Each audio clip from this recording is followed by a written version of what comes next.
አበሻ እንቁላሉን አፍርሽ ልገባ ነው ለህዝብ ብዬ ህዝቡ በጣም ጓጓ። ብዙ አክሽፌ ጠጣሻለሁ። ናሽን ቢስሚላህ ጌታቸው ኢቲኤፍሲ ሴዶ ወይስ ጆኒ ቢያሸንፉ ነው ለኢቲኤፍሲ 03 ሞቅ ደመቅ ብሎ መቀጠልና አዋጭነት ይጠቅመዋል ብላችሁ የምታስቡት? ሴዶ ማርሻል አርት እንቁላሉን አክሽፌዋለሁ፣ መላ ኢትዮጵያውያን ስጋት ውስጥ አይገባችሁ፣ ነሐሴ 21 ከጆኒ ጋር ባለብን ፋይት በሪንግ ውስጥ እንገናኛለን ብሎ አዲስ ቪዲዮ ለቋል።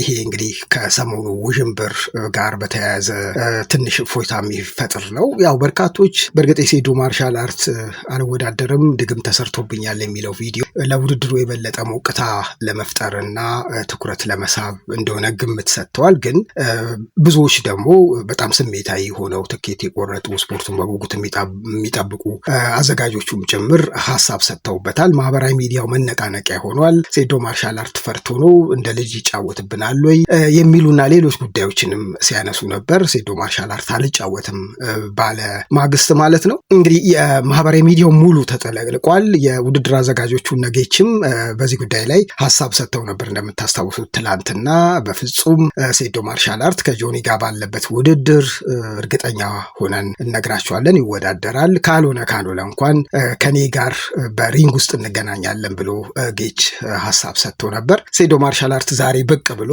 ኢትዮጵያውያን ለውድድሩ ያላችሁን ጉጉት እና ናፍቆት በዚህ ልክ መሆኑን በማየቴ በጣም ደስተኛ ነኝ። ስለዚህ እንቁላሉ መተት የተሰራበትን እንቁላል አክሽፌዋለሁ፣ ጠጥቼዋለሁ በማለት ጠጥቶ ለውድድሩ ብቁና ዝግጁ መሆኑን አሳይቷል። ያው እንግዲህ የድራማው አንዱ አካል ነው ማለት ያስችላል። ብዙዎቹ በጣም ሰልችተዋል። እውነት ለመናገር ትንሽ የማስታወቂያው ጋጋታና ግነት ውድድሩ በቀረበ ጊዜ እንኳን ሌላ ይዘትና ቅርጽ መያዝ ነበረበት የሚል ሀሳብ አለ። ግን አሁንም ሰስፔንስ ማድረጉ መሳቡን አጀንዳ መሆኑን ቀጥሏል። እንግዲህ ሴዶ እንቁላሉን አክሽፌዋለሁ ብሏል። እሱን ቪዲዮ እስቲ ተመልክተን እንመለሳለን። ጭላሎ ቲዩብ ነው። አበሻ እንቁላሉን አፍርሽ ልገባ ነው ለህዝብ ብዬ ህዝቡ በጣም ጓጓ። በጣም እንደዚህ ትጓጓላችሁ ብዬ አልጠበቅኩም ነበር። ስለዚህ ለእናንተ ብዬ እንቁላሉን ከነ ኮተቱ አክሽፌ እገባለሁ ማለት ነው። ህዝቡ በምን ያህል ብዬ ተጨንቄ ነበር። ግን አዳራሽ.com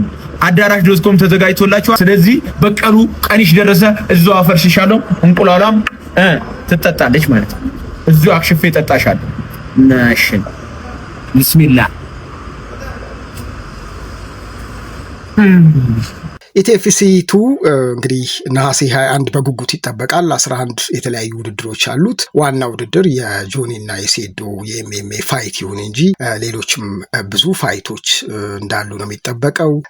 አድዋ ሙዚየም አዳራሽ ላይ ሰው ጢም ብሎ እንደሚሞላ ይጠበቃል። ትኬቶቹ ቀድመው ተሽጠዋል። አዘጋጆቹም ዘመናዊ የሆኑ የመድረክ ዝግጅትም እንዳደረጉ ነው የተናገሩት። ለውድድሩ እንግዲህ ሰስፔንስ የሚያደርጉ ጉጉትን የሚጨምሩ የተለያዩ መልእክቶች በተወዳዳሪዎቹ እየተነገረ ነው። የዛ አካል ነው ቀደም ሲልም እንግዲህ ያየነው ሴዶ ወዳደራለሁ አልወዳደርም መተት ተሰርቶብኛል የሚለው የመጨረሻው ቪዲዮ ደግሞ ብዙ ሰዎችን ያነቃነቀና የግል ሀሳባቸውን እንዲያንጸባርቁ ያደረገ ነው። ለማንኛውም ግን እውነት ለመናገር ተሳክቶላቸዋል ማለት ይቻላል። ትኩረት ስቧል ይሄ የኢቲኤፍሲ 2 ማለት ነው። ግን ኢቲኤፍሲ 3 እንዲቀጥል ሴዶ ቢሸነፍ ነው ወይስ ጆኒ ቢሸነፍ? ሴዶ ቢያሸንፍ ነው ወይስ ጆኒ ቢያሸንፍ የሚል ሀሳብም የሚያነሱ አሉ። እንግዲህ ያው እነ ጌች ይሄ ኢቲኤፍሲ ቴኳንዶ የቦክስ እና የኤምኤምኤ ፋይት እንደሚቀጥል በተቀናጀ መልኩ ከፌዴሬሽኖች ጋር እየሰሩ እንደሆነ ገልጸዋል። ይሄ አሁን የሚደረገው የነሴዶን ጨምሮ ኢቲኤፍሲ 2 ነው። ኢቲኤፍሲ 3 ይቀጥላል። የራሱ ፕሮግራም ያዘጋጁለታል። እንደውም እንደገለጹት በቀጣይ ከውጪ የሚፋየቱ ፋይተሮችንም ጭምር በውድድሩ ለመጋበዝ ሀሳብ አላቸው። ግን እንደ ኢቲኤፍሲ 2 ኢቲኤፍሲ 3 ሞቅ የሚለው ሴዶ ቢያሸንፍ ነው ወይስ ጆኒ ቢያሸንፍ? ያው ሴዶ በማስታወቂያው ተሳክቶለታል። እውነት ለመናገር ለኢቲኤፍሲ 2 ትልቅ ድምቀት ነው። ትኬቱ በጊዜ እንዲሸጥ አድርጓል። ማስታወቂያዎች እንዲመጡ አድርጓል። በርካታ ሰዎች እንዲነጋገሩበት በውድድሩ ትልቅ አጀንዳ ፈጥሯል ማለት ይቻላል እና የማስታወቂያ ብቃቱ፣ ፈጠራው እና ሌሎችም ታክለውበት ትልቅ ሞገስ ነው ማለት ይቻላል እና ቢሸነፍ ኢቲኤፍሲ ስሪ በዚህ ልክ ይሆናል ወይ? ሴዶ ቢያሸንፍ በእርግጥ ኢቲኤፍሲ ስሪ አሁን ባለው ደረጃና ሞገስ ይቀጥላል የሚሉ አሉ። ቢሸነፍ ይቀዘቅዝ ይሆን? ጆኒ ቢያሸንፈው? እስቲ ይህንን ሀሳብ እናንተ ኮሜንት ላይ ያስፍሩልን። በዚህ ጉዳይ ላይ አንድ ስፖርት አፍቃሪ ማብራሪያ ሰጥቷል። እሱን እንከታተል። ለኢቲኤፍሲ 03 ሞቅ ደመቅ ብሎ መቀጠልና አዋጭነት ይጠቅመዋል ብላችሁ የምታስቡት ሁለቱም የየራሳቸው አድቫንቴጆች ሊኖራቸው ይችላል። ግን ዘመኑ የኢንፍሉዌንስ እና የአቴንሽን በመሆኑ ምክንያት ኢቲኤፍሲ 02 ሴዶ ማርሻል በመግባቱ ምን ያህል አቴንሽን እያገኘ እንደሆነ አይታችኋል። እንዲሸነፍ በሚፈልጉትም እንዲያሸንፍ በሚፈልጉትም ምክንያት ኢቲኤፍሲ 02 እንዴት እያበደ እንደሆነ እያያችሁት ነው። ኢቲኤፍሲ 03 በዚህ አይነት ሙቀት እንዲቀጥል ታዲያ እኔ ሴዶ ማርሻል ቢያሸንፍ የሶሻል ሚዲያ አቴንሽን እና ኢንፍሉዌንስ ስላለው ሞር ይጠቅማል ብዬ አስባለሁ።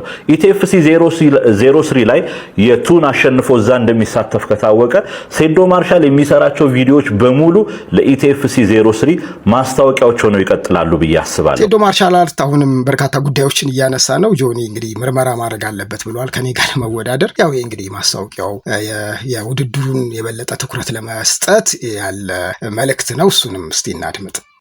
እኔ ውድድሩን አልወዳደርም።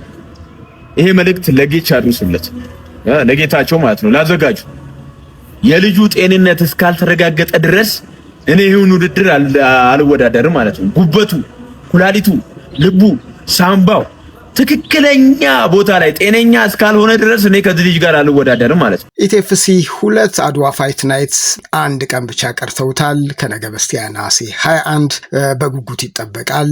በርካታ መገናኛ ብዙሃኖች ይህንን ውድድር በቀጥታ ያስተላልፉታል። ከሴዶ ማርሻልና ከጆኒ ፋይት በዘለለ ደግሞ የውድድሩ ቀን ሌሎችም ፋይታቸው በጣም ደምቆ የሚወራላቸው ውድድሮች እንደሚፈጠሩ ተስፋ ይደረጋል። በተለይ የሴዶ እና የጆኒ ደግሞ ምን ይፈጠሩበታል? እስከዛ ድረስ እየገመትን እንጠብቃለን። ጭላሎ ቲዩብ ነው። ሰብስክራይብ በማድረግ ቤተሰብ ሁኑ። ለነበረን ጊዜ እናመሰግናለን።